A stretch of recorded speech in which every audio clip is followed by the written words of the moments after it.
Next हमारा topic है bisection method. Function हमें गिवन है, यहाँ पर हमने इसको बाइसेक्शन मेथड के थ्रू सॉल्व करना है। फंक्शन हमारे पास है x³ - 7x² + 14x - 6, इंटरवल है 0 से 1। अब देखिए यहाँ पर a की वैल्यू हमारे पास है 0, b की वैल्यू हमारे पास है 1। इसको हम फंक्शन के अंदर पुट करेंगे तो हमारे पास आ जाएगा -6, या ये हमारे पास आ जाएगा 2। नेक्स्ट स्टेप हमारा है कि हमने यहाँ पर आइट्रेशन बतानी है, ठीक है। देखिए b - a 2⁻n less than 10⁻2 हमारे पास जो गिवन एक्यूरेसी थी, ठीक है। b की वैल्यू हमारे पास है 1 और a की वैल्यू हमारे पास है 0। 1 - 0 इज़ 1। सो हम क्या करेंगे, यहाँ पर लॉग की प्रॉपर्टी लगाएंगे। अगर हम यहाँ पर माइनस से मल्टीप्लाई करवाएंगे तो हमारे पास ये इनइक्वालिटी चेंज हो जाएगी, लेस है तो ग्रेटर में कन्वर्ट हो जाएगी।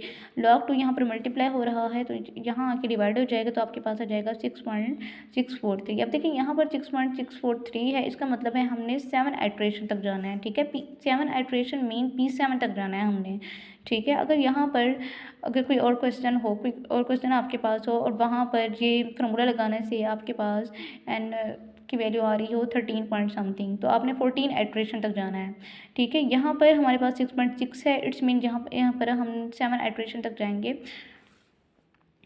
हम स्टार्ट करते हैं। a की वैल्यू हमारे पास क्या है 0, b की वैल्यू है 1, p की वैल्यू हम कैसे निकालेंगे a + b/2, ठीक है। 0 + 1/2 जब करेंगे तो हमारे पास आएगा 0.5। 0.5 को फंक्शन के अंदर पुट करेंगे तो आपके पास वैल्यू आएगी -0.625। अब देखिए ये हमारे पास एक नेगेटिव वैल्यू है। जब नेगेटिव वैल्यू आएगी इसका मतलब है ये लेस देन 0 है, तो हम b की वैल्यू को एज इट इज़ लिखेंगे और a की वैल्यू में हम p की वैल्यू को इन्वॉल्व कर देंगे, ठीक है। अब देखिए ये हमारे पास नेगेटिव है, इसका मतलब है हम b की वैल्यू को एज इट इज़ रहने देंगे और ये 0.5 हम यहाँ लिख देंगे, ठीक है। एक दफ़ा फिर सुन लें। देखिए यहाँ पर 0.5 को जब हम फंक्शन के अंदर पुट करेंगे, p की वैल्यू को जब हम फंक्शन के अंदर पुट करेंगे तो आपके पास एक नेगेटिव वैल्यू आएगी। देखिए यहाँ पर एक नेगेटिव वैल्यू आई है, इसका ये लेस देन 0 है, इट्स मीन कि हम b की वैल्यू को एज इट इज़ रहने देंगे और a की वैल्यू में चेंज आएगा, ठीक है। b की वैल्यू को हम एज इट इज़ रहने देंगे और 0.5 को हम यहाँ लिख लेंगे, ठीक है। इसी तरह से 0.5 + 1/2 करेंगे तो आपके पास आएगा 0.75। इसको अगेन जब हम अपने फंक्शन के अंदर पुट करेंगे तो आपके पास पॉजिटिव वैल्यू आएगी। पॉजिटिव वैल्यू है, ये ग्रेटर देन 0 है, इट्स मीन हम a की वैल्यू को एज इट इज़ रहने देंगे और b की वैल्यू में चेंज आएगा, ठीक है।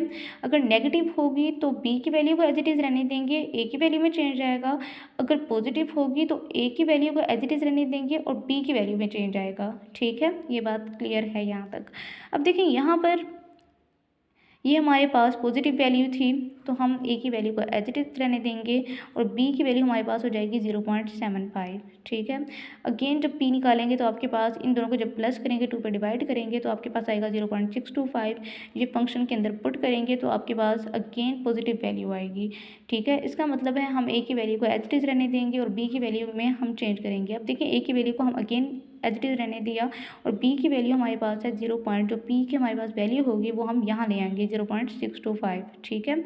अब इन दोनों को हम आपस में ऐड करेंगे, 2 पे डिवाइड करेंगे तो आपके पास ये वैल्यू आएगी। इसको अगेन फंक्शन के अंदर पुट करेंगे तो आपके पास एक नेगेटिव वैल्यू आएगी। नेगेटिव वैल्यू है, इट्स मीन हम b की वैल्यू को एज इट इज़ रहने देंगे और a की वैल्यू में चेंज आएगा, ठीक है। b की वैल्यू को हम एज इट इज़ रहने देंगे और a की वैल्यू में हमारे पास a की वैल्यू आएगी 0.5625।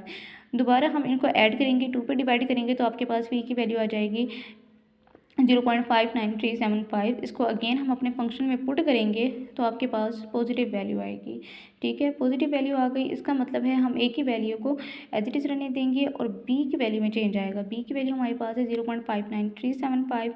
अगेन इन दोनों को हम ऐड करेंगे, 2 पे डिवाइड करेंगे तो हमारे पास 0.578125 आ जाएगा। इसको हम अपने फंक्शन के अंदर पुट करेंगे तो आपके पास नेगेटिव वैल्यू आएगी। इसका मतलब है हम b की वैल्यू को एज इट इज़ रहने देंगे और a की वैल्यू में चेंज आएगा। अब देखिए b की वैल्यू को हम एज इट इज़ रहने देंगे और a की वैल्यू हमारे पास आ गई 0.578125।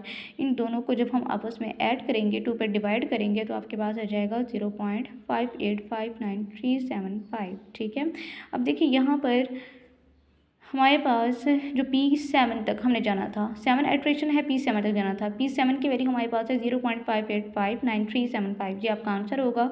और हमारे पास ये फंक्शन के अंदर पुट करेंगे तो आपके पास आ जाएगा 0.001, ठीक है। ये हमारे पास P7 की ये वैल्यू आप यहाँ से पिक कर लें, ये आपके पास आंसर आ जाएगा, ठीक है।